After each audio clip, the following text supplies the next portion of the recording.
Last వీడియోలో చెప్పాను కదా, అమ్మ కోసం నేను ఎంతో కొంత బంగారు తీసుకోవాలనుకున్నాము అని. ఇంకా షాప్‌కి వెళ్ళామన్నాను కదా, కింద ఆ వీడియో ట్యాగ్ చేస్తాను చూసేయండి. ఇంకా అక్కడికి వెళ్ళినాక చాలా మోడల్స్ చూసినాము. చూసిన తర్వాత అమ్మకైతే తాళిబొట్టు వేసుకునే చైన్ కావాలన్నది. ఇంకా అదే తీసుకుందాం అనుకోని ఇంకా అన్నీ చూస్తున్నాము. ఇక్కడ చూస్తున్నారా ఎంత బాగున్నాయో కదా, ఇవి జ్యువెలరీ సెట్ అంటే బ్రైడల్ సెట్ లాంటివి. ఇలాంటివన్నీ చూడ్డానికి బాగుంటాయి. మన మధ్యతరగతి వాళ్ళకి అవన్నీ అయ్యే పనులు కాదులేండి. ఇంకా ఇక్కడ చూస్తుంటే ఈ చైను నాకు ఒకప్పుడు షార్ట్ చైన్ మోడల్లో ఉండేది, నాకు ఉండేది అది.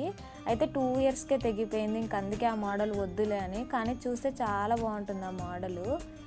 కానీ ఎక్కువ రోజులు రాదు. దానికోసం తీసుకోలేదు. ఇంకా ఫైనల్‌గా ఈ రెండిట్లలో ఒకటి సెలెక్ట్ చేసుకొని ఇంకా బాగున్నాయి. మన బడ్జెట్‌ని బట్టి ఉన్నాయి. కొంచెం పెద్దగా ఇంకా ఎక్కువ గ్రామ్స్‌లలో ఫైనల్‌గా ఒకటి సెలెక్ట్ చేసుకొని ఇంకా వాటితో పాటు కమ్మలు కూడా